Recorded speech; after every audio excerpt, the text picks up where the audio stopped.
because we're stronger together. Brought to you by Empire Industries Property Management, built for investors, by investors.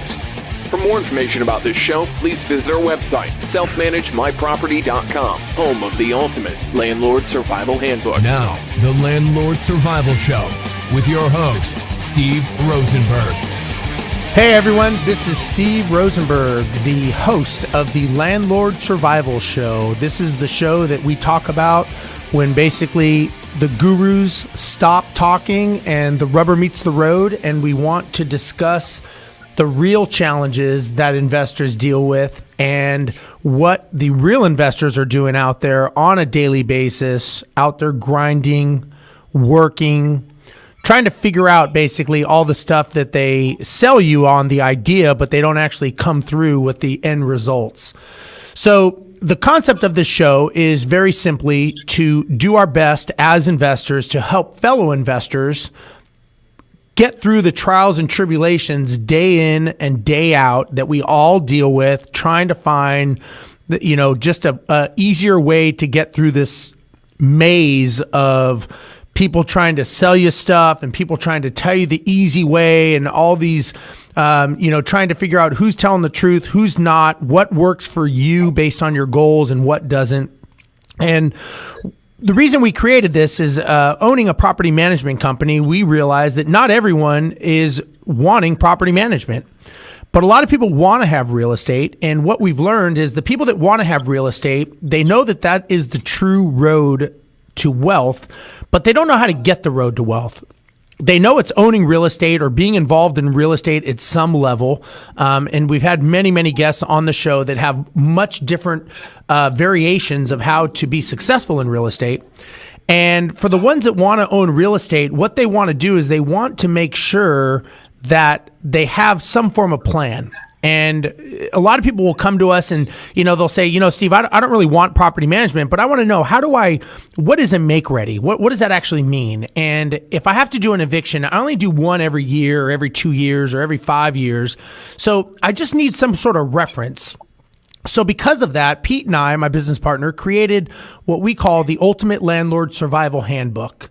And what that is, the Ultimate Landlord Survival Handbook is basically us creating a reference guide for the average investor so that they know what does it take to vet a vendor, what does it take to get a property rented, what does it take to do a make ready, the things that you don't deal with every day, but for us managing almost 1,000 properties, we deal with on a constant basis. So we're basically taking our knowledge and giving it to them. If you're interested in the manual, you can go to our website, selfmanagemyproperty.com, and you can go ahead and, you can purchase the book. You can look at all the free forms we have there, the video blogs, the other stuff that we have. And we're trying to make it more of a community for people because we're going to talk to our guest in a second. What I have found is there's not many people out there or places out there when you are an investor to actually have that no shit conversation that says, hey, I'm having a problem. Can somebody help me with this? And again, we created a Facebook group. So we're really trying to do our best to educate investors that are similar to us, that are just trying to find a way to make it work. So I've got a guest here today, a very special guest with a very unique story. And the way that I met her was she and I were both speaking at an event.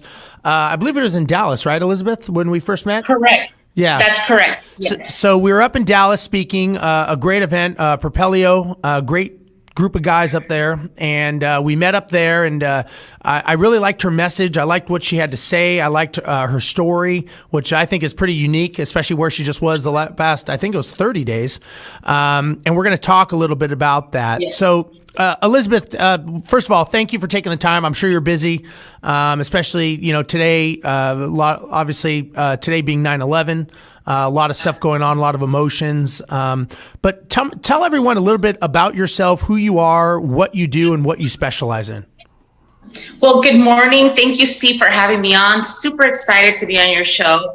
And before we get into the details, I just want to just say a remembrance for all the people that lost their lives in 9/11 17 years ago.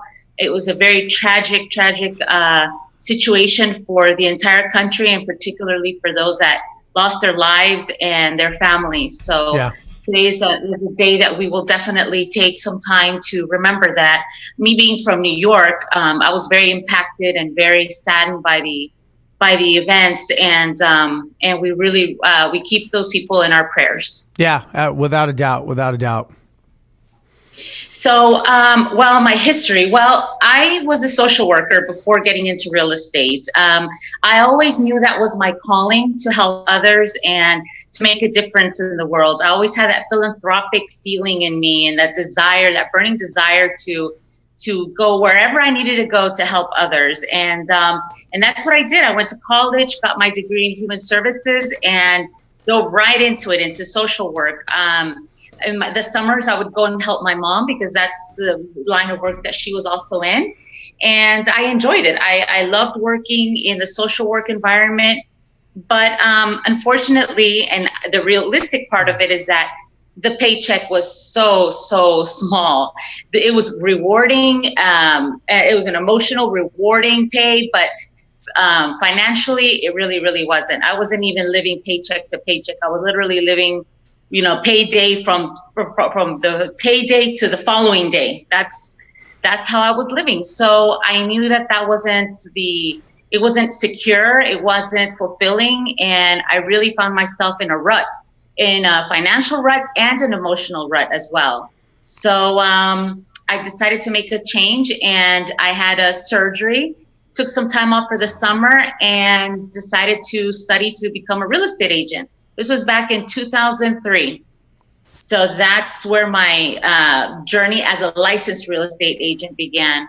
However, in 2001, I did some traveling to Chicago, and was introduced to a team of people that would wholesale, and they did everything. They kind of like what your management company does, but this is for flips. They would find the deal, get it under contract, get the rehab company going, and we just flipped like that. But it was just very passive. We weren't aggressively doing anything like mailers or anything like that. So it was just for fun, so to speak. So let me ask you this. Did you know anyone in real estate prior to you getting involved?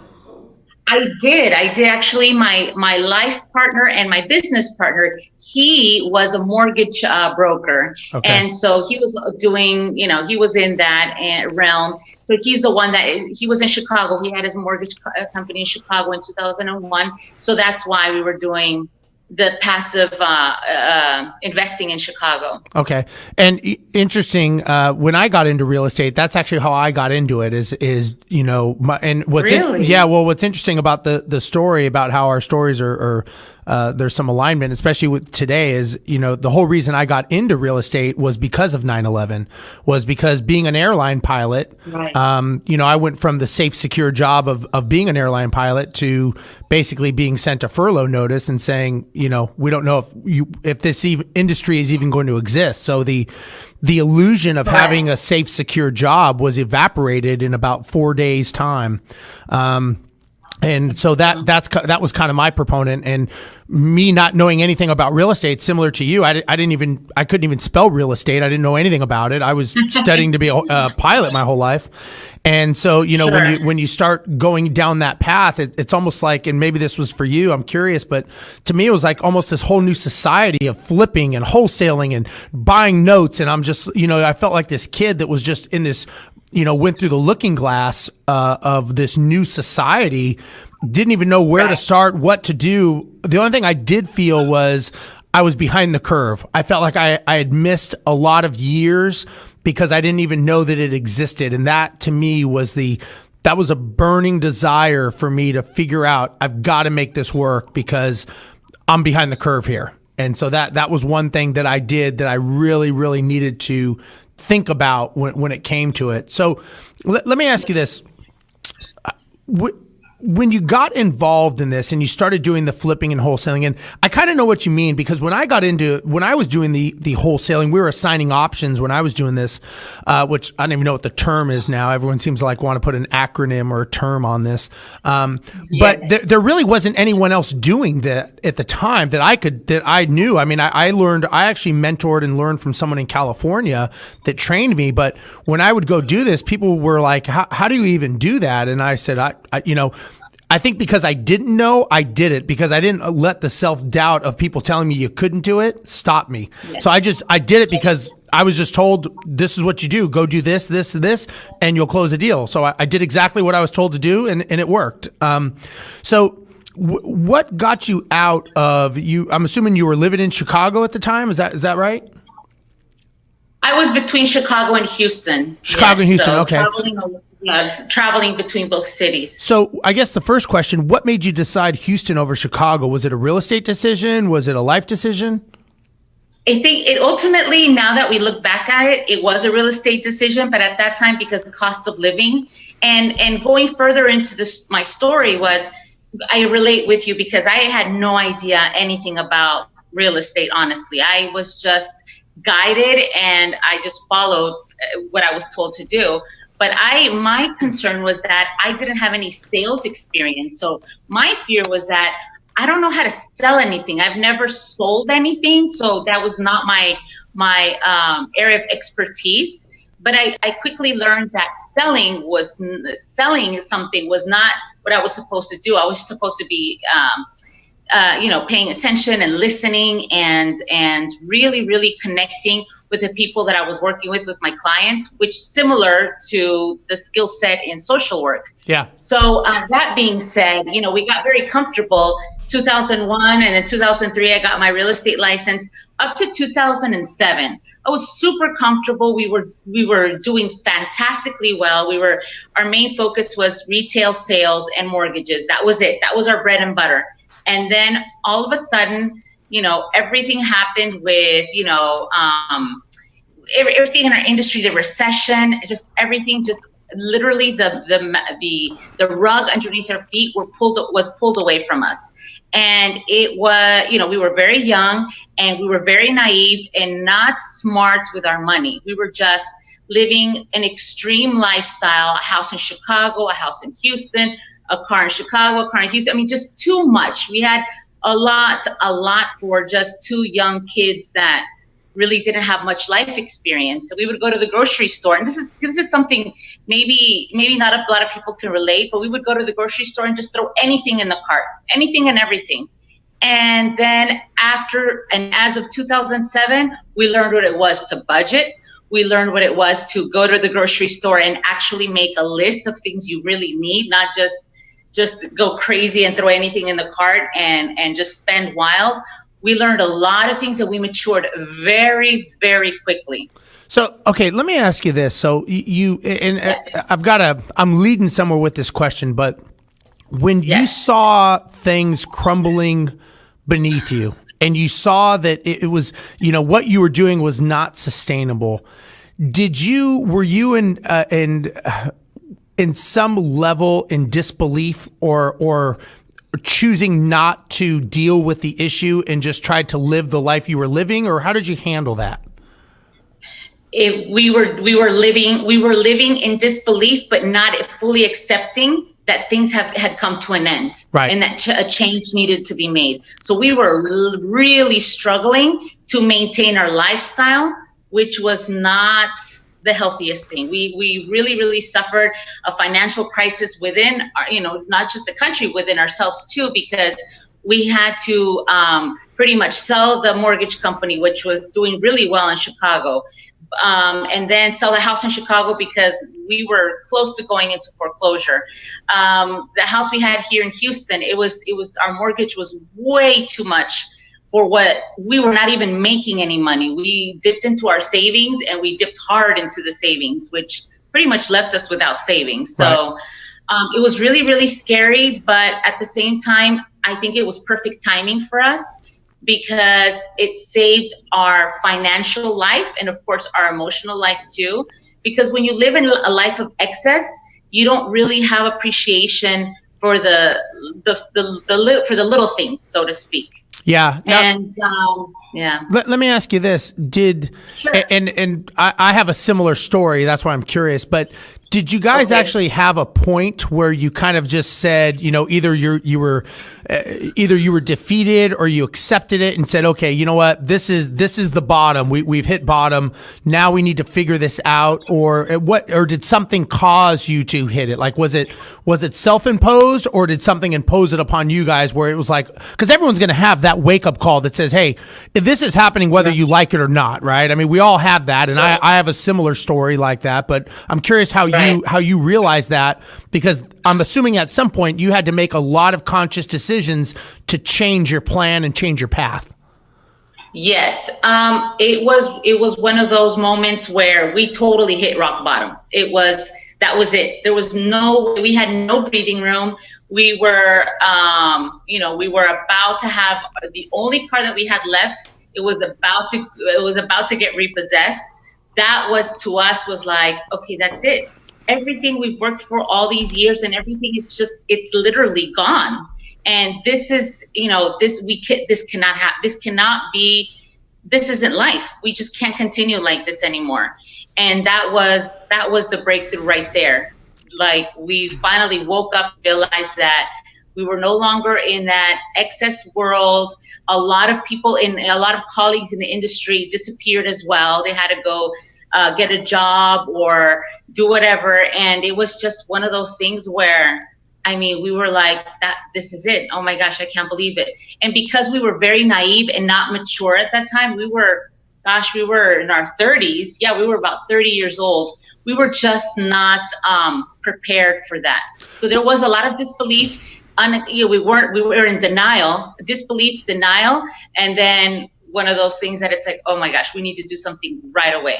Yeah. And what's interesting is what a lot of people don't think about, and I'll give you a brief history of my story, but what a lot of people they never seem to weigh, unless they've walked that walk and been in those shoes, is the mental stress and the sleepless nights and the strain that it puts on the family. And that is a huge toll that sometimes you cannot get away from moving forward.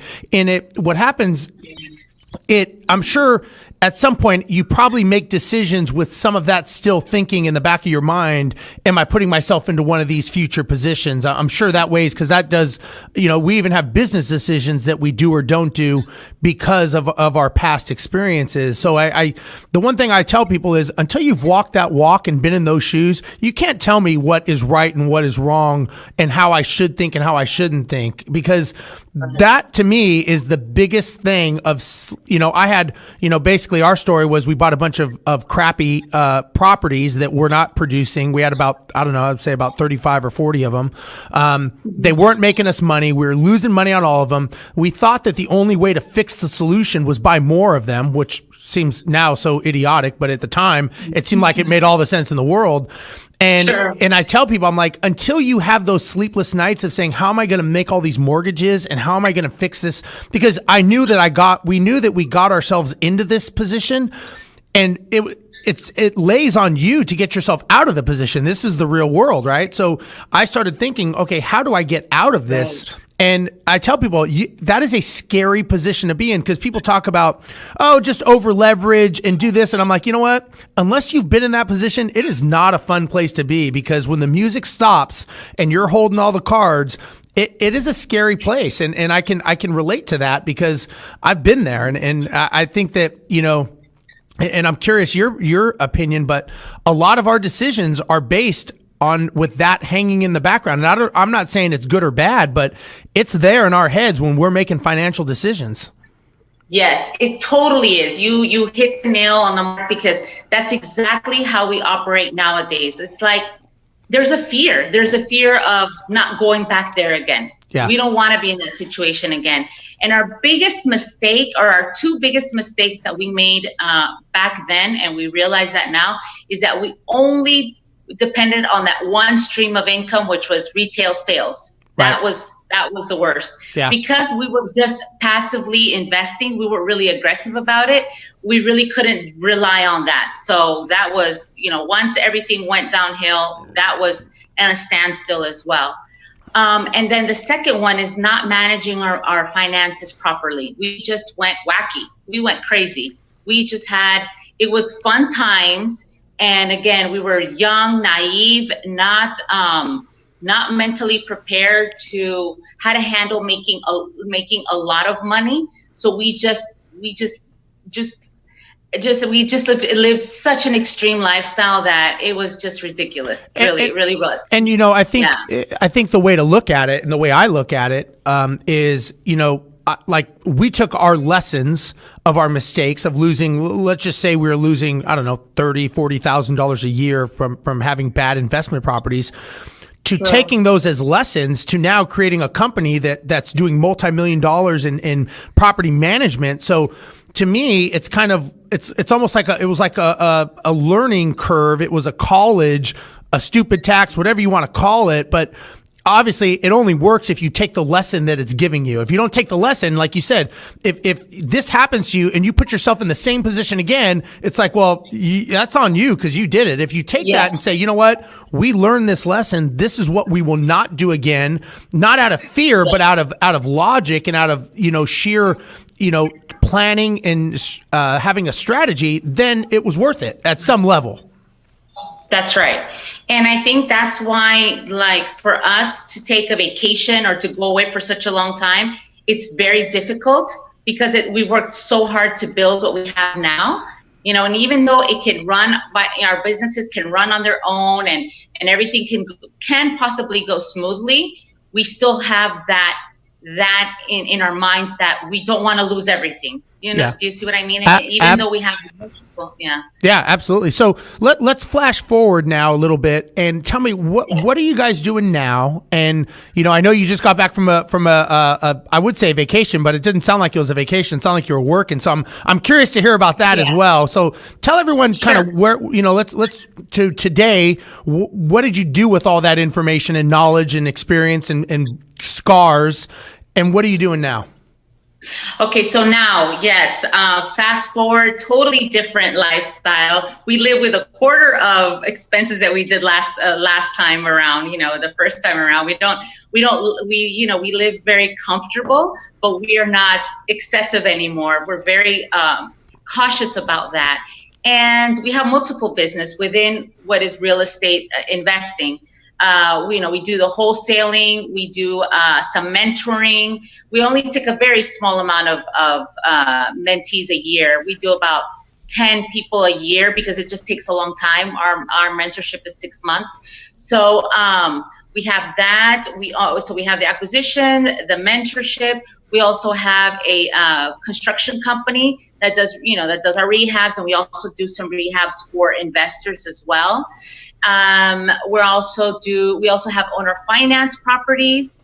I do a little bit of retail sales. That's not my main thing anymore. But I will represent buyers and sellers. I list our flips. We do flips as well, and we have some rentals overseas. Okay, so I'd like to talk a little bit and I want to get your opinion. Which I'm a big believer. My business partner may say differently, but I try to be a big believer in focus and staying and picking a lane and staying in one lane and making that the best lane I can make. So do you agree with that concept? Because it sounds like you guys you're in the same lane of real estate, but it sounds like you guys have a lot of divisions. Do you think, I know they all kind of coincide with each other and they probably feed on each other. One feeds another. But do you think that one may take time away from another? Meaning, are you making? Let's just throw numbers. Are you making $50,000 here where you're losing $500,000 because you're not focusing on a bigger prize? What are your thoughts? Right. Yes. At first we were, and we were all over the place. And even though we do cover a lot of aspects, again, because of this experience that we had in the past, that we only had one sold. Sure. We relied on one. So now we're like, okay, multiple. Now it's overboard, but we have a team in place. And that's key because it's not just, the two of us or three of us or four of us. We have a team that works, that we have in place that takes care of each and every one. And I focus on one aspect of it. My partner focuses on another. And then we have people that take care of the rest. So we have tried to make it where it's pretty much works on its own, even if we're not around. So which one of these do you think takes, which one is the best return on your time, would you say? Because I counted about 4 or 5. And I know that mentoring, I'm going to say, if I had to guess, is probably not on the top list, just because you're trading time. Now, I'm sure it's not. I'm going to say, and tell me if I'm wrong, because you did the social worker, some of that is creeping in to help other people. I'm guessing that's a big part of why you do that part. Is that right? That's correct. Yes, definitely. And the fact that we speak Spanish as well, that's another reason why, because we see that there is a huge need in our Hispanic community to be guided the correct way on investing and even just listening to our story and where we come from. A lot of people can relate to a situation like that, and so that's why we do it. But again, it's a very limited amount of people we do. It's not like we have an academy and have meetings every month, because you're either doing that or you're actually producing and you're actually growing your business. Yeah. So, that's why we have a lot of people ask us, well, when are you going to have an event? When are you going to have an event? And it's like, I don't do events, because if that were the case, I would be an event planner, because that really takes up all your time. Yeah. So I'd rather invest my time in what is, developing my business, growing my business. And pretty much where we make our money is in having our own acquisition agents, and then turning those leads into our deals for flips and for us to flip. And that's where we make our money, because even for the construction company, that's not really the most profitable, because of the fact that we don't, we pretty much, the only reason why we have these guys is because we have 35 people, on our team, just in the construction company. And that's to take care of our flips. But then there's times where we're not flipping. We're not flipping every single, day of the month. Right. So we also have to occupy, because we have if you think of it, that's 35 guys. Those are 35 families that are depending on us. So we want to make sure that they're well taken care of. And that's why we reach out to other investors to help keep our guys busy so we don't lose them. No, that's great. That's great. So, and one feeds the other, basically. You're not doing dry cleaning. You're staying in your sphere of influence with people. Exactly. And like you said, you're helping them. And I'm sure that you get a lot of business from other people because of what you do, whether it's a deal, whether it's a lead, whatever it is, you're getting other things because of that is my guess. Cause, I'm a big proponent in helping people and giving out information, and it always seems to come back many-fold over. And, it's funny, the people that don't give anything always say, well, I'll give when I'm successful. It's like, don't you get it? You need to be giving in order to be successful. You don't need to be, but it's a big part of it, in my opinion. And exactly. Yes, I agree with you, Steve. And that's huge for us. And I definitely have to make emphasis on the fact that when we started over in 2008, we had a lot of people that we met along the way, and that really guided us and helped us and didn't charge us a dime for it. Yeah. They saw that we were struggling. They saw that there were a lot of holes in our business, and they really did, out of the kindness of their heart, and just because you have to have that abundance mentality.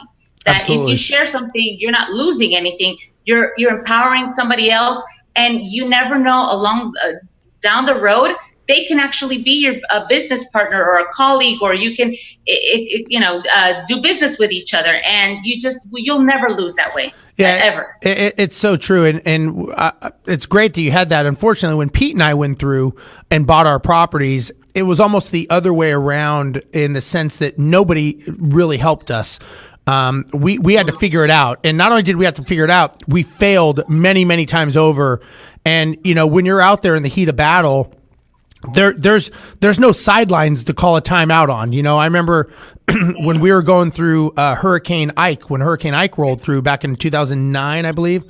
And I think we maybe had about 30 properties or so at the time. And I remember we lost like 20 roofs, and we were houses were flooded and families were displaced. And, obviously a mini version of Harvey, which just took place. But, I remember going through this, and we were thinking, I don't know how we're going to pay this. How are we going to pay these mortgages? How are we going to help these people with their families? Like this is real life. And what was interesting is at one point somebody asked us, they said, "What did your insurance company say?" And we thought, "Oh yeah, the insurance company we need to call them." So we call the insurance company, and the insurance company says, "Oh, we've been waiting for you guys to call.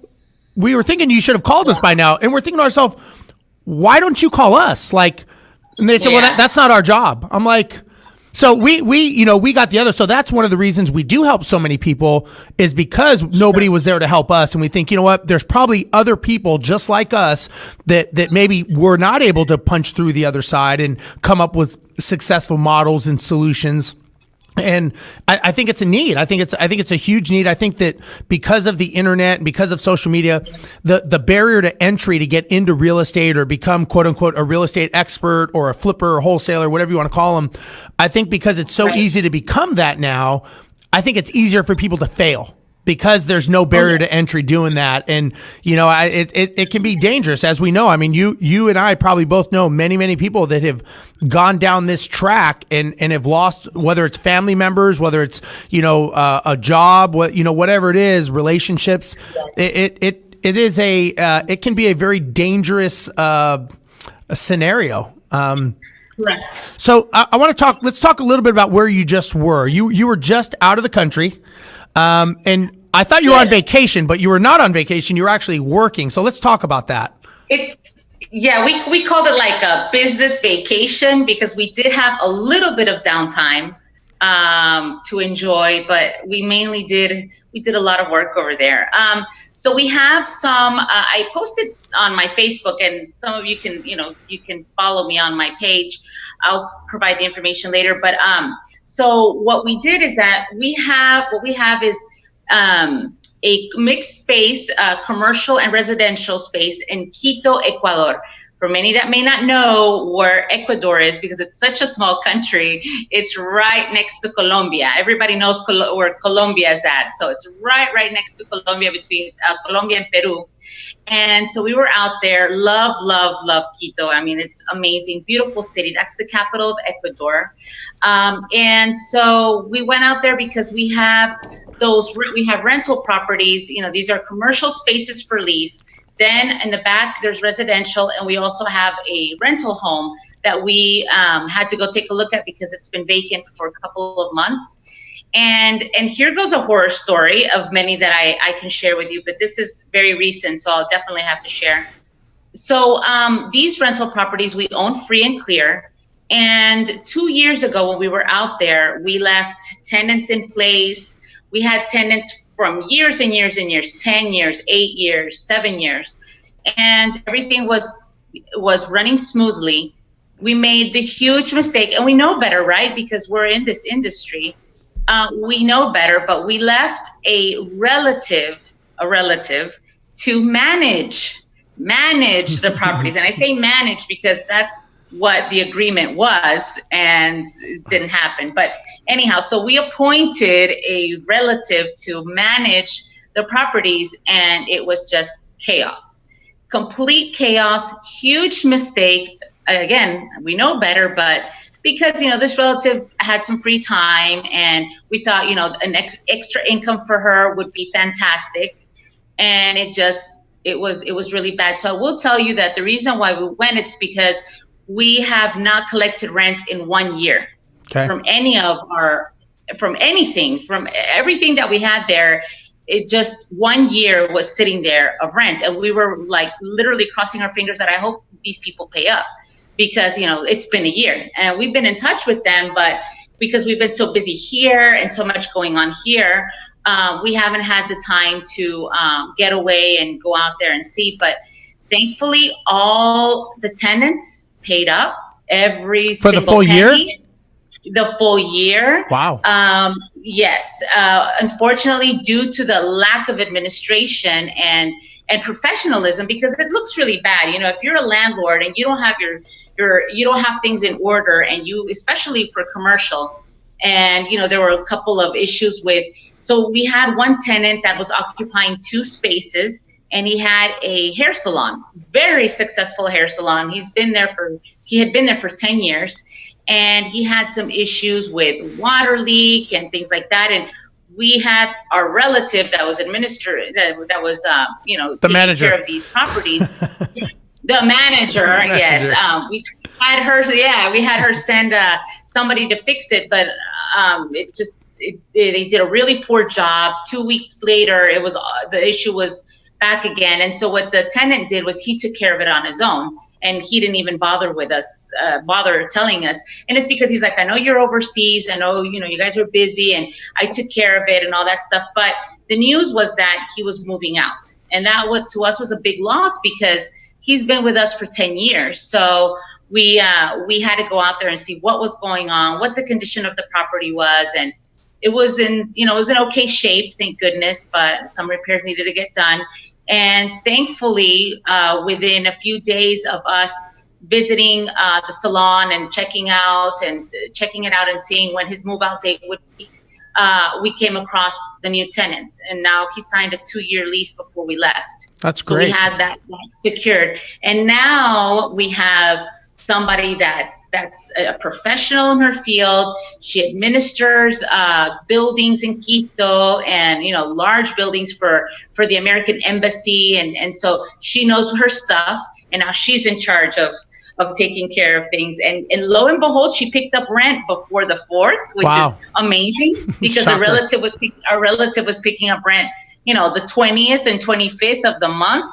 That's when they got around to it. Late. Yeah. Whenever they had time.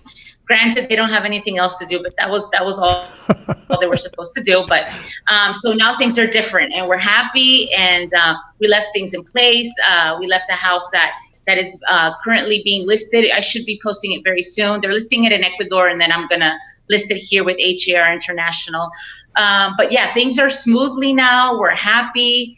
And things are looking up. So, okay, I got a couple questions here. So, I've been as an airline pilot, I've been all over the world, but I've been all over South America. I've been to Quito, I've been to Guayaquil, and I'm trying to think of the name of the town. We took a tour one time from Quito.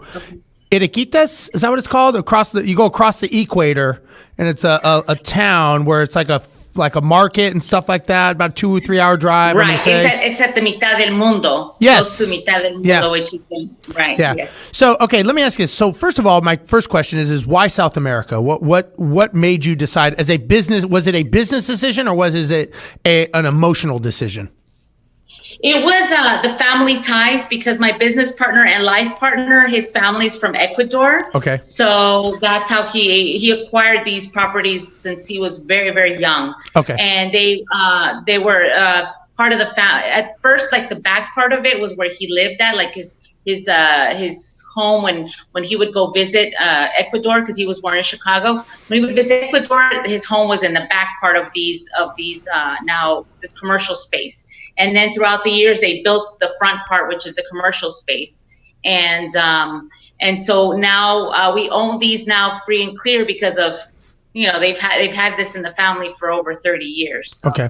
So portion of it. So my next question is just out of curiosity, can you get a loan in Ecuador? Because I know, like in Brazil, you cannot get a loan. So how does that work if you want to buy property down there? You can, but it's very complicated, super duper complicated. It takes literally like 4 to 5 months to get a loan, and you have to be a national. You can't, us being like Americans and not having citizenship from Ecuador, we can't purchase property in Ecuador. So, okay. You have to be nationalized. That's to own land, obviously, to get a loan. But so you have to be a citizen of Ecuador to actually purchase property down there. Right, or have a long-term visa to be able to do that. So when you have a property situation, let's say you had a regular management company or something similar to that down there, what is the process if a tenant doesn't pay rent? How do you get them out? Is there a standard eviction? Does it go through the courts? How does that work?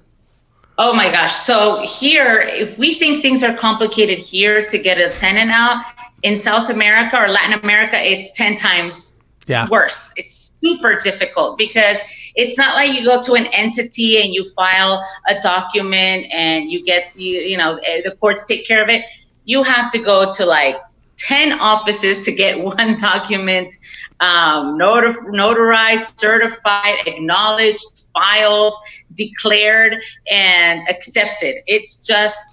It's very chaotic. So that's why we were there. We were supposed to be there for 2 weeks. We ended up staying 3 because we had some issues with transferring some deeds over there. And it was quite hectic. It's not like here where you go to a title company and take care of it all in one place. Yeah. So, no. So like if somebody doesn't pay, let's say rent's due January 1, how long until you can start doing something? Is there a time frame? Like here, you don't pay on the 1st, we start the eviction on the 4th, and I'm guessing it's probably not as expeditious as, and then of course this is Texas, California is totally different and all that stuff. Right. Over there, it takes about 3 to 4 months to be able to do something about it. Yeah. Wow. So the law protects, of course, like here too, they protect the tenants, but over there it's exaggerated. I mean, because you've given them the permission to enter and to be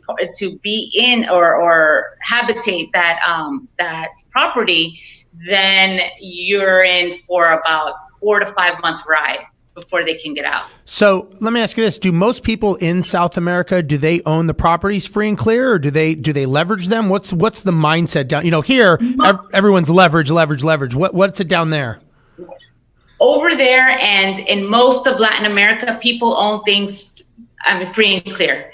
You don't have the culture over there is not very open like we are here, where you have credit cards and you have lines of credit and you have mortgages for this and mortgages for that. Over there, it's like you buy a car, you pay it cash.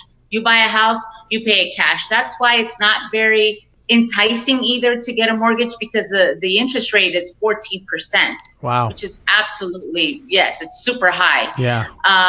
So since we have a property that we're selling over there, the realtor was telling us that, so when it might take a year or 2 before the house sells, and it's only $150,000 home. We're not selling anything over, that exaggerated in price, but she said it may take about 2 or 3 years before you sell it. 1, 2, you may end up having a tenant before you get a buyer. 3, you may end up getting somebody that will ask you to owner finance. So over there, that's a pretty big exit strategy, owner finance. So they'll give you a nice down payment, then you give them X amount of years to pay it at the 14%, and then like we do here.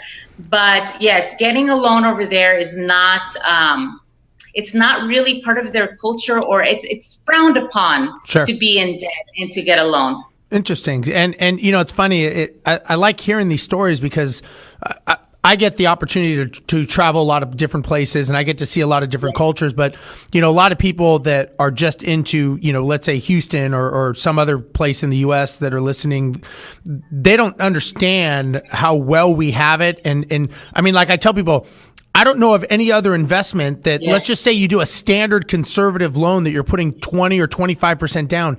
The bank is actually giving you 80% or 75% of the amount for that property. And they're saying, look, you just put in 20% and we're good.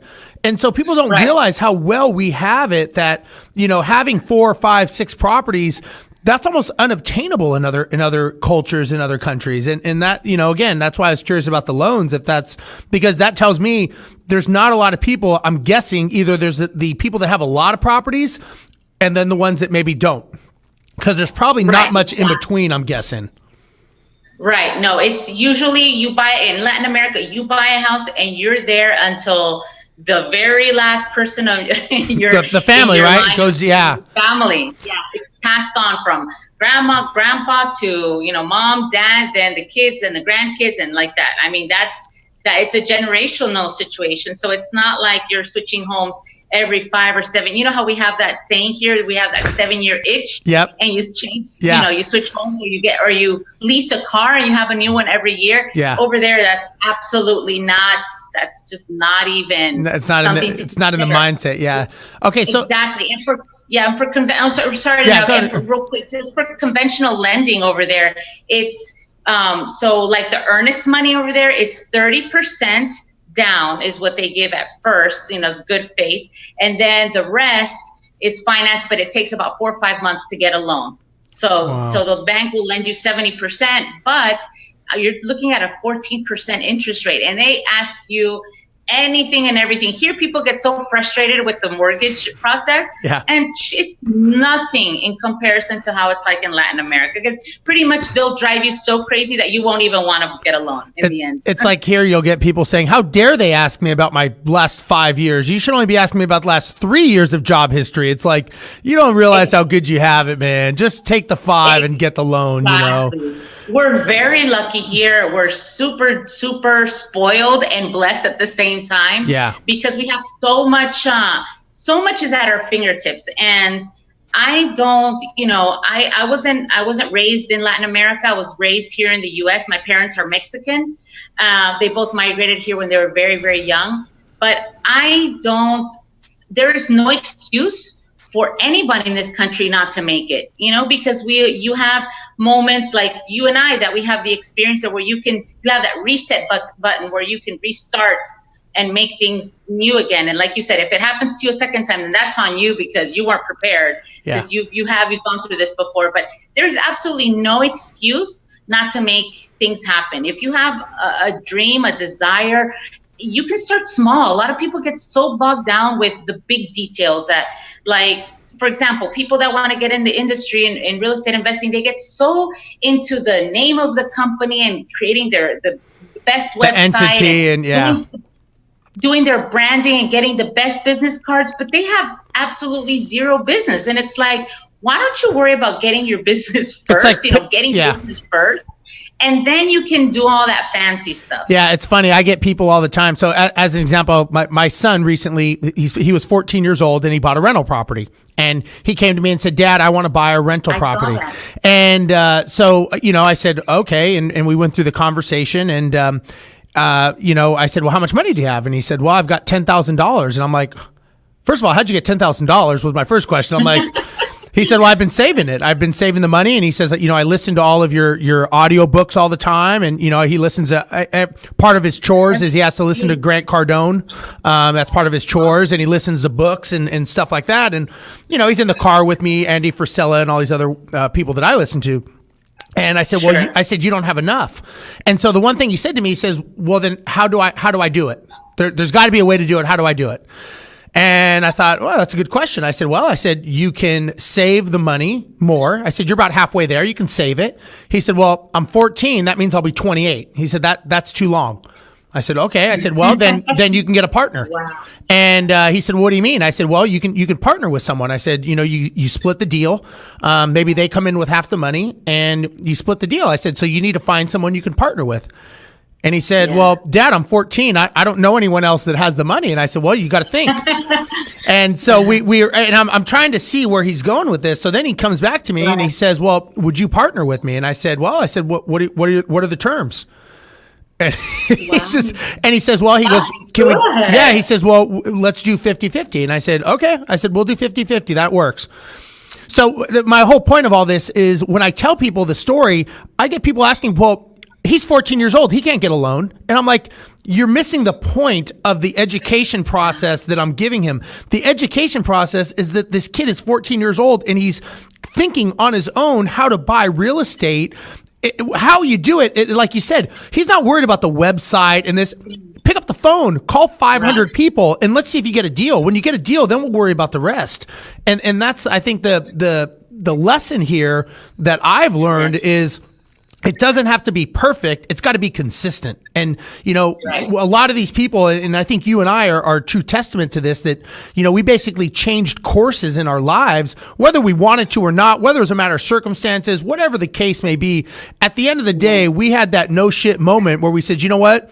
This isn't working. I got to do something else. And you know what? I'm not going to listen to what people tell me I can't do. I'm just going to do it. And what's funny is after people say, well, how'd you do it? And you tell them, they go, well, you can't do that. It's like funny because I just did it for the last year and I'm pretty successful at it. So, it's and I like when people tell me, well, I want to flip and I want to wholesale, but I'm a bad salesperson. I say, well, how many sales calls do you make? Well, I don't make any. I go, well, make 500 sales calls. And if you still suck at that point, then maybe I would agree you suck and you shouldn't do this. But if you're not trying to get better, then what's you know what I mean? And so that I think is the biggest challenge. So let me ask you this. You probably get a lot, like myself, we get a lot of people that come and ask us, what advice do you give newer investors that are trying to get into this? What do you tell them? Hey, look, man, this is the one thing that you got to do that's a non-negotiable. I think that they really have to ask themselves, do they really, how bad do they really want it? Because when you're hungry and you really, like with us, when we had to start over and we were very hungry and didn't have much, you just go or you don't. And same with your son, 14 years old, that's very incredible. I mean, that's, what better message and what better lesson than that? A 14-year-old to want to do something that not many at that age, first of all, think that way or have the drive or the desire. And that's where I see a lot of new investors fail, is they don't have the drive or the desire. They do it because they think it's, and I've seen it. It's really, really sad. I'm going to admit it, but a lot of people think it's cool and it looks really neat and it's just something fun. And it's like, it's all fun and games until it's not. Yeah. Until you buy bad properties, until you buy bad deals, yep. Until, you're losing money. And so I think that's the first thing. I mean, what drives you to do this? What is your need to want to start in investing or start a new business? What is the need? Right. I think that's the biggest question to ask first, because, and the people that are serious about it will have, a life story or something that changed their course to cause them to reinvent themselves. But people that don't have that need, I see very difficult for them to truly succeed and stay in the business. I tell people, I say, listen, we can sit here all day and you can yes me to death and you can say, yep, that's a great idea. That's great. This and that. And I go, at the end of the day, you're going to walk away. And I said, the reality is nobody cares. Nobody cares what your problems are when you walk away. I hope you're successful and I would give you all the tools that you can. Yeah. But at the end of the day, I've got my own problems. I have my own stuff going on. I care, but I don't care if you don't care more than I do. Meaning, if you don't make it a priority for you, why should I? And I tell people that that's something that you need to focus on when you're trying to do this. You have to get up. Everyone always tells me what you can't do. I tell them, they say, you can't do this, or I don't have time. And I say, it's funny. Everybody tells me what they can't do. Why don't you tell me what you can do? Because you can do it. You can make 100 calls a day. You can do it on your lunch break. You can do it on your pee breaks. You can do it after work. I don't care when you do it. You could do it, but you tell me you can't, and I'm supposed to care. And I don't care if you don't care. And if you want my help, I'll give you all the help in the world. I'll give you the shirt off my back. But you have to care more than I do. And if you don't care more than I do, don't expect me to sit there and wipe the crocodile tears when you're failing and you bought a bad deal because you didn't take the time to learn. And that's the one thing that really I think, because I've touched the hot stove and I've been burnt, and I tell them, you don't want to go down that path, because it is not a fun place to be quote unquote an investor and you're sitting there in a bad position. And that's the lesson I have for people. Exactly. That you're absolutely right. I mean, to me, it was like we literally found ourselves in a situation of failure. Yeah. But we didn't realize at that moment that was our biggest growth. Yeah. We thought, oh my gosh, this is such a failure. We have failed completely, but it was total growth, and it just propelled us to a different level. And we're now grateful and very, we are appreciative of what we went through, because we learned from it, and we're in a whole different mindset now. That's great. Well, Elizabeth, we're out of time basically. I can't believe an hour's gone by. It's always great. So if they want to get a hold of you, what's a good contact? Facebook, website? How do they do that? Sure. Okay, so you can look me up, Elizabeth Navarrete, on Facebook. Last name Navarrete, Navarrete, or you can look me up on Houston REI Network. I'm on Instagram, on Facebook, and you can also give me a call. My number is 832-614-8832. All right. And if you want to talk to us at Empire or the Self-Manage My Property, go to selfmanagemyproperty.com. You can see we've got tons of videos, free forms, documents. We've got the Ultimate Landlord Survival Handbook. If you want to talk to us about property management services, go to empireindustriesllc.com.